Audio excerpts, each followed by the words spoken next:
कायदा सांगत नाही लाईट बंद केला म्हणून कोणत्याचा कायदा बंद केला लाईट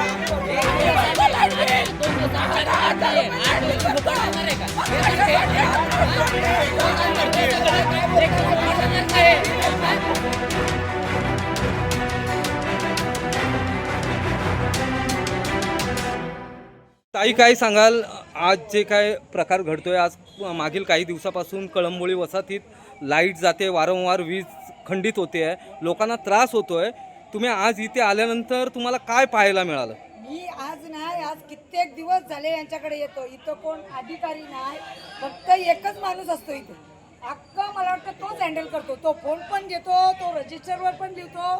तुम्ही बघा, आज डोळ्यात बघा, आजची आहे 8 तारीख आणि 8 तारखेला फक्त एकच माणसाची हजेरी आहे, फक्त एक. आणि तो एक आहे ना, तो पण 11ची एंट्री करून गेलाय, अजून 11 वाजले नव्हते. नाही, पण कारण काय कारण काय सांगतायत ते की सांगतात इकडे तुटलंय तिकडे जळलंय. मला असं वाटत नाही, पण याचं कारण काय, म्हणजे का लोड का येतोय, कशा?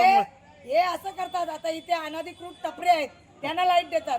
आमच्या LIG वासियांची लाईट बंद करून हे कुठल्या तरी धनाढ्य कंपनीवाल्याला लाईट. ताई, एकंदरीत इथं पाहायला मिळतंय 200 रुपयाच्या स्टॅम्प पेपरवरती झोपडपट्ट्या आणि काही स्टॉलना हे दिलं जातंय, कनेक्शन दिलं जातंय. हे कुठंतरी यांनी ते बंद केलं तर याच्यात काय? आणि यांचा इथं कोण सांगायला पण नसतो, कारण यांचे जे बारीक चिल्लू पिल्लू आहेत ना, ते जाऊन त्यांना कनेक्शन जोडून आलेले असतात. आणि आपण सर्वसामान्य माणसं आहेत, यांचा जर महिन्याला बिल नाही भरला तर ते लगेच दुसऱ्या मिनिटाला जाऊन मीटर कापतात. आणि जेव्हा आपल्याला मीटर जॉईन करायचा असतो तेव्हा 3000 रुपये घेतात आपल्याकडे. ताई, आता स्मार्ट मीटर दिलेत, सर्वसामान्य जो टॅक्स भरणारा माणूस आहे त्याला बिल भरायचं नाही भरायचं याचं काही कल्पनाच दिली जात नाही आहे. डायरेक्ट वरूनच मीटर कापला जातोय. त्याच्याबद्दल काय सांगाल? म्हणजे काय होतंय, संधीच दिली नाही जात. बिल नाही भरलं की डायरेक्ट कापलं जातं ऑटोमॅटिक. सांगतात आजची डेडलाईन होती, तुम्ही बिल भरला नाही मग आम्ही कापला. पण ते असे त्या माणसाला फोन करून विचारत नाही का बाबा तू बिल या 2 दिवसात पे करणार आहेस का नाही. मग जर तो माणूस जर बोलला का माझी आजची परिस्थिती नाही, मी उद्या परवा बिल भरतो, हे मान्य करत नाही. यांचे ते कामगार आहेत, त्यांना पाठवतात, मीटर कट करतात आणि दुसऱ्या दिवशी बसवायला गेले की लगेच 3000 रुपये घ्यायचे. काल आमदारांनी कुठेतरी भिंगारीला आक्रमक भूमिका घेतली होती कामोठ्याच्या वीज कटिंगवरती. आज तुम्ही आक्रमक भूमिका घेताय.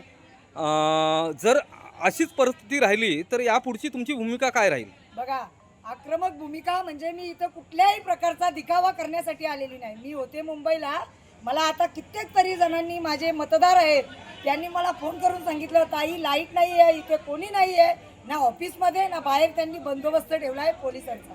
आणि सगळे पोलीस कर्मचारी तिथे उभे आहेत गेटवर, आतमध्ये कोणाला येऊन देत नाही. मी आल्या डायरेक्ट आतमध्ये आले आणि एकच कर्मचारी इथे फक्त आहे आणि या रजिस्टरवर फक्त 8 तारखेची एकच सही आहे.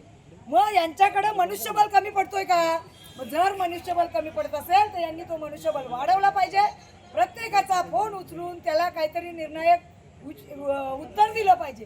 आणि मला वाटतं आज जर इथं बाहेर तुम्ही बघाल ना, हजारोच्या संख्येने जनता आली, देशाची हवा खायला नाही आली. आज LIG सारख्या ठिकाणी छोट्याशा रूम असतात, प्रत्येकाची लहान पोरं असतात, अभ्यास करायचा असतो. आणि माझ्या LIG वासी एवढे करोडपती नाही का ते आज जर कामाला गेले तर उद्या आरामशीर घरी झोपतील, असं नाहीये. म्हणून त्यांना लाईट 24 तास, लाईट 24 तास, पाणी पाहिजेत.